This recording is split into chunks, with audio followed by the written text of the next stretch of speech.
Assalamualaikum warahmatullahi wabarakatuh. Terima kasih untuk teman-teman dan teman-teman seluruh yang sudah hadir pada pagi hari ini. Jadi untuk pada hari ini, kami dari kelompok 8 akan mempresentasikan analisis pengaruh kualitas tidur terhadap kejadian apnea vulgaris pada mahasiswa teknik industri Universitas Brawijaya dengan bab sistem endokrin manusia. Dan untuk dosen pengampunya sendiri ada Profesor Dr. Insinyur Komariatus Solihah, AMD HPYP ST MKes IPU, dan dari Departemen Teknik Industri Fakultas Teknik Universitas Brawijaya. Next. Sebelum itu, perkenalkan terlebih dahulu, di kelompok kami ada 3. Yang pertama, Ray Revaldi Alifalah. Yang kedua ada saya, Iqbal Esa Reza. Yang ketiga ada Idonia Kwasi Muhammad dengan rincian informasi sebagai berikut. Perkenalkan, nama saya Ray Revaldi Alifalah dengan NIM 215060701111035 dengan email revaldialifalah@student.ub.ac.id dan alamat Geluran Taman Sidoarjo, Jawa Timur. Next. Perkenalkan, nama saya Iqbal Esa Reza dengan NIM 215060701111038 dan email saya iqbalasisya_@student.ub.ac.id dan alamat saya ada di Jalan Ngadi, Surabaya, Jawa Timur. Next. Lalu ada saya, Idonia Kwasi Muhammad dengan NIM 215060701111053. Adapun Anda dapat menghubungi saya dengan alamat email kwasimuhammad@student.ub.ac.id. Alamat saya berada di Kelurahan Lirboyo, Kecamatan Mojoroto, Kota Kediri, Jawa Timur.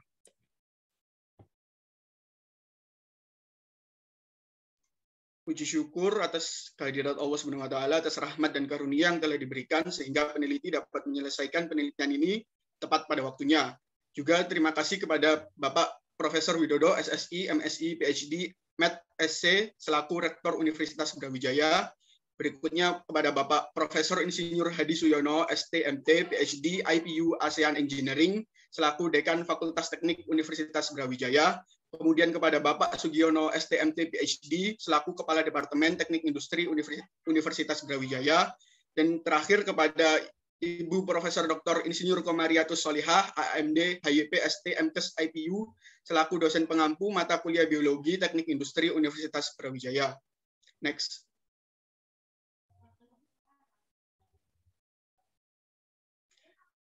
Berikut merupakan daftar isi dari presentasi kami. Next. Oh, baik, berikutnya kita masuk ke pendahuluan terlebih dahulu. Akne vulgaris atau jerawat pada istilah awamnya merupakan penyakit kulit multifaktorial yang lazim diderita remaja yang umumnya ditandai dengan peradangan pada daerah sebasia seperti papula, komedo, pastula, dan kista. Faktanya, menurut Global Burden of Disease, kejadian akne vulgaris ini sekitar 85% populasi pada rentang usia 12-25 tahun. Adapun menurut Dermatologi Kosmetik Indonesia, 60% remaja mengalami akne vulgaris pada tahun 2007 dan terus meningkat hingga 90% remaja mengalami akne vulgaris pada tahun 2009. Akne vulgaris adalah penyakit kulit yang multifaktorial, sehingga penyebabnya sangat beragam. Faktor penyebab jerawat vulgaris antara lain sebum, hormon kosmetik, genetik, pola makan, dan stres. Salah satu hormon yang akan menyebabkan akne vulgaris adalah hormon androgen. Hormon ini memiliki fungsi mengatur cara kerja pabrikasi sebum. Jika pabrikasi sebum terlalu tinggi, maka akan mengakibatkan kulit menjadi berminyak sehingga terjadi sumbatan pada kelenjar kulit sebasea yang akhirnya akan menyebabkan kejadian akne vulgaris. Diperkirakan bahwa pemicu hormon androgen yang meningkat ini adalah tidur yang terlalu malam. Kualitas tidur merupakan tingkatan seseorang akan merasakan puas terhadap tidur itu sendiri, sehingga orang tersebut tidak menampakkan perilaku seperti lelah, apatis, lesu, kelopak mata yang bengkak, kehitaman di area sekitar mata, mata perih, kurang fokus, sakit kepala, dan sering menguap. Kualitas tidur memiliki 3 aspek, yakni aspek kuantitatif dan kualitatif seperti durasi tidur, waktu jatuh tertidur, kekerapan terbangun, dan aspek subjektif seperti kedalaman tidur. Kalangan remaja hingga dewasa muda cenderung memiliki kualitas tidur buruk. Menurut penelitian yang dilakukan oleh SISA pada tahun 2018, terdapat sebanyak 76,1% dari 92 responden di SMKN 2 Jombang pada tanggal 24 Juni 2018 memiliki kualitas tidur yang kurang baik. Diketahui, salah satu penyebab kualitas tidur yang buruk ini adalah kecanggihan bermain game online. Didasari latar belakang yang telah dipaparkan sebelumnya, peneliti tertarik untuk menyelidiki pengaruh kualitas tidur mahasiswa teknik industri Universitas Brawijaya terhadap kejadian akne vulgaris. Penelitian ini diharapkan dapat menjadi referensi pembelajaran mengenai hubungan kualitas tidur, sistem endokrin, dan terjadinya akne vulgaris. Berikutnya terdapat tujuan dari penelitian dilakukan, yaitu penelitian ini dimulai pada tanggal 20 April hingga 13 Mei 2022 di lingkungan Departemen Teknik Industri Universitas Brawijaya. Populasi penelitian ini merupakan mahasiswa teknik industri angkatan 2021 yang berjumlah 173 mahasiswa dengan sampel berjumlah 39 mahasiswa teknik industri Universitas Brawijaya ditambah dengan 5 mahasiswa teknik industri Universitas Brawijaya. Penelitian ini dilaksanakan dengan memperhatikan tujuan umum dan khusus yang akan dicapai sebagai berikut. Yang pertama terdapat tujuan umumnya, yaitu untuk A, mengetahui korelasi atau hubungan sebab akibat dari kualitas dan pola tidur terhadap kejadian dan derajat keparahan akne vulgaris pada mahasiswa teknik industri Universitas Brawijaya. Yang B, yaitu untuk mengetahui peran sistem endokrin, terutama peran hormon terhadap kejadian serta derajat keparahan akne vulgaris pada mahasiswa teknik industri Universitas Brawijaya. Lalu ada pun tujuan khusus kami, yaitu yang poin A, mengetahui rasio jenis kelamin mahasiswa teknik industri Universitas Brawijaya yang mengalami akne vulgaris dan yang tidak mengalaminya. Yang B, untuk mengetahui profil usia mahasiswa yang mengalami akne vulgaris dan yang tidak mengalaminya. Yang C, yaitu untuk mengetahui kualitas serta pola tidur mahasiswa teknik industri Brawijaya. Yang D, untuk mengetahui resiko kejadian akne vulgaris pada mahasiswa dengan kualitas dan pola tidur baik dan buruk. Yang E, untuk mengetahui frekuensi terjadinya serta derajat keparahan akne vulgaris pada mahasiswa teknik industri Universitas Brawijaya. Berikut terdapat manfaat penelitian yang telah kami lakukan. Yang pertama, bagi peneliti untuk memenuhi penugasan penelitian mengenai sistem endokrin manusia. Yang kedua, untuk meningkatkan pengetahuan, pemahaman, pengalaman, dan kemampuan peneliti dalam melakukan penelitian. Yang kedua, terdapat pada bidang pendidikan, yakni referensi penelitian selanjutnya mengenai akne vulgaris dan sistem endokrin manusia. Dan yang kedua, referensi pembelajaran mengenai hubungan pola dan kualitas tidur, sistem endokrin, dan terjadinya akne vulgaris. Dan yang terakhir, bagi masyarakat umum sebagai sarana edukasi dengan tujuan mencegah dan meminimalkan kejadian akne vulgaris di masyarakat yang akibat pola dan kualitas tidur. Kemudian terdapat tinjauan pustaka yang dibagi menjadi dua, yakni empiris dan teoritis. Yang pertama, di empiris terdapat pada penelitian Junarko di KK menunjukkan angka 61,9% dari sampel memiliki kualitas tidur buruk dengan 93,3% dari sampel berkualitas tidur buruk mengalami akne vulgaris dengan mayoritas keparahan sedang. Yang kedua, penelitian Herlim dan Supit 2020 menunjukkan angka 36,8% penderita akne vulgaris berderajat ringan dari keseluruhan sampel 55,2%. 55,2% berderajat sedang dan 8% berderajat berat dengan angka 69% dari keseluruhan sampel mengalami kualitas tidur buruk. Dan yang terakhir, penelitian oleh Damgir DKK 2021 menunjukkan 50% dari 10 sampel literatur menunjukkan korelasi negatif antara kualitas tidur dengan kejadian akne vulgaris, serta 30% dari 10 sampel menunjukkan korelasi negatif antara kualitas tidur dengan kejadian dan derajat keparahan akne vulgaris. Dan yang kedua, tinjauan teoritis. Yang pertama, akne vulgaris merupakan salah satu gangguan kesehatan kulit yang lazim diderita remaja pada masa pubertas, bahkan berpotensi berlanjut hingga dewasa. Herlim dan Supit 2020. Yang kedua, akne vulgaris disebabkan karena inflamasi pada pilosebaceus akibat peningkatan sebum oleh hormon androgen, keratinisasi, peradangan, dan infeksi bakteri pada wajah, leher, dada, dan punggung. Yang ketiga, hormon androgen mengakibatkan pembesaran kelenjar sebasea, serta berakibat produksi sebum berlebih bercampur dengan bakteri dan sel-sel kulit mati pada pori-pori atau folikel rambut dan menyebabkan penyumbatan hingga peradangan pori-pori. Dan yang terakhir, peningkatan hormon androgen tak hanya terjadi di usia pubertas, melainkan juga terjadi ketika kualitas tidur seseorang memburuk. Kualitas tidur didefinisikan sebagai kemampuan untuk berada dalam kondisi tidur untuk mencapai durasi yang sesuai dengan kebutuhan seseorang. Metodologi penelitian. Penelitian ini dilaksanakan dengan metodologi deskripsi korelatif yang menjelaskan korelasi antara variabel bebas dan terikat, dengan desain penelitian cross-seksional yang mengumpulkan data penelitian yang menyangkut kedua variabel dalam waktu bersamaan. Noto Atmojo 2010. Pada penelitian ini, peneliti menggunakan kuesioner atau angket berupa Google Forms untuk mengumpulkan data dengan lokasi penelitian di lingkungan Departemen Teknik Industri Universitas Brawijaya. Dengan populasi penelitian yang merupakan mahasiswa teknik industri angkatan 2021 yang berjumlah 173 mahasiswa dengan sampel penelitian berjumlah 40 mahasiswa teknik industri dan 5 mahasiswa non-teknik industri. Next. Untuk hasil yang kami dapatkan sebagai berikut. Yang pertama ada jumlah responden penelitian, di mana ada 45 responden dan sebagai rasio ada laki-laki 57,8% dan perempuan ada 42,2%. Next. Kemudian ada rentang usianya. Kami menentukan rentang usia di sini digunakan untuk menentukan kualitas tidur, dikarenakan pada rentang usia tertentu memiliki kebutuhan lama tidur yang berbeda-beda. Untuk jawabannya sendiri ada 18-21 tahun dengan 33 responden, serta ada 2 responden yang di bawah 18 tahun. Next.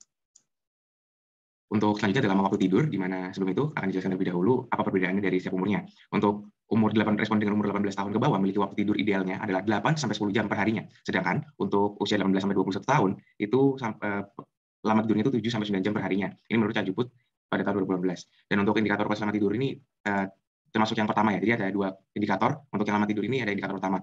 Dan untuk hasil sendiri ada ideal 11 responden dan tidak ideal 34 responden. Next. Untuk indikator kualitas tidur yang kedua ada untuk jam tidur, di mana penelitian yang dari Dr. Kirsten itu menunjukkan bahwa manusia tidur di bawah jam 11 itu merupakan jam idealnya, dikarenakan akan memperbaiki jam biologis dan juga perbaiki regenerasi pada tubuh kita. Jadi untuk hasil sendiri ada idealnya itu ada 8 responden yang menjawab sesuai dengan idealitas, kemudian ada yang tidak ideal ada 37 responden. Jadi untuk kesimpulan dari kedua indikator tersebut dapat disimpulkan bahwa untuk sampel dibagi menjadi 3 golongan. Yang pertama ideal yaitu 3 responden, tidak ideal ada 13 responden, dan sangat tidak ideal ada 29 responden. Next. Jadi untuk ini masuk mulai ke acne vulgarisnya. Jadi intensitas penambahan jerawat baru. Yang tidak mengalami penambahan ada 5, dengan rasionalitas ada 4 sangat tidak ideal, dan satunya tidak ideal. Dan untuk ada penambahan 1 hingga 2 penambahan, itu ada 28 responden, dengan rasionalitas 14 sangat tidak ideal, 11 tidak ideal, dan 3 ideal. Kemudian ada penambahan 3 hingga 4 jerawat. Ada 9 responden yang dengan rasionalitas 7 sangat tidak ideal, dan 2 tidak ideal. Yang terakhir ada 5 atau lebih penambahan, yaitu ada 3 responden, yaitu ketiganya berasal dari golongan yang sangat tidak ideal. Next. Selanjutnya ada derajat keparahan jerawat. Untuk parahannya sendiri dibagi menjadi 4. Yang pertama tidak berjerawat, kemudian ada derajat ringan, derajat sedang, dan derajat berat. Untuk tidak berjerawatnya sendiri ada 6 responden dengan rincian 4 sangat tidak ideal dan 2 tidak ideal. Untuk derajat ringannya ada 34 responden, yaitu dengan rincian 21 sangat tidak ideal, 10 tidak ideal, dan 3 ideal. Untuk derajat sedangnya ada 5 responden dengan rincian 4 sangat tidak ideal dan 1 tidak ideal. Sedangkan untuk derajat beratnya tidak ada yang menjawab. Next. Kesimpulannya, dari apa yang dilihat melalui data yang telah diambil dari 45 sampel yang ada, peneliti mengamati bahwa kualitas tidur ini tidak berpengaruh signifikan terhadap masalah acne vulgaris. Jadi persebaran dapat dikatakan rata dan tidak ada kecondongan golongan kualitas tidur terhadap variabel tertentu. Next. Dalam melakukan penelitian ini, responden sebaiknya memiliki gaya hidup dan lingkungan yang tidak jauh berbeda, sehingga dapat semakin terfokus pada satu subjek yang diteliti, yaitu kualitas tidur responden. Selain itu, dalam pengambilan sampel dapat dilakukan lebih banyak agar kecondongan terhadap suatu variabel semakin jelas terlihat. Berikutnya adalah daftar pustaka dari kami. Next. Ini lampiran dari data kami yang telah kami ambil dari responden. Sebelum diakhiri, apakah ada pertanyaan yang ingin diutarakan? Dipersilakan.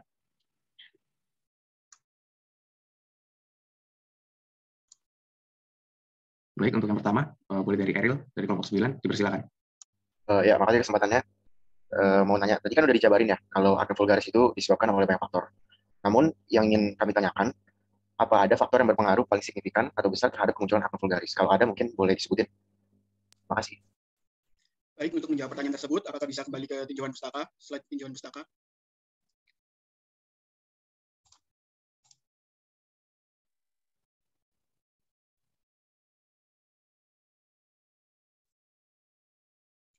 Pada dasarnya, acne vulgaris terjadi karena inflamasi pada pilosebaceus. Faktor utama penyebab inflamasi tergantung dengan kondisi seseorang. Di antaranya ialah peningkatan produksi sebum oleh hormon androgen, mayoritas dialami remaja yang sedang mengalami pubertas, dan seseorang yang mengalami kualitas tidur buruk, keratinisasi, peradangan, dan infeksi bakteri pada wajah, leher, dada, dan punggung.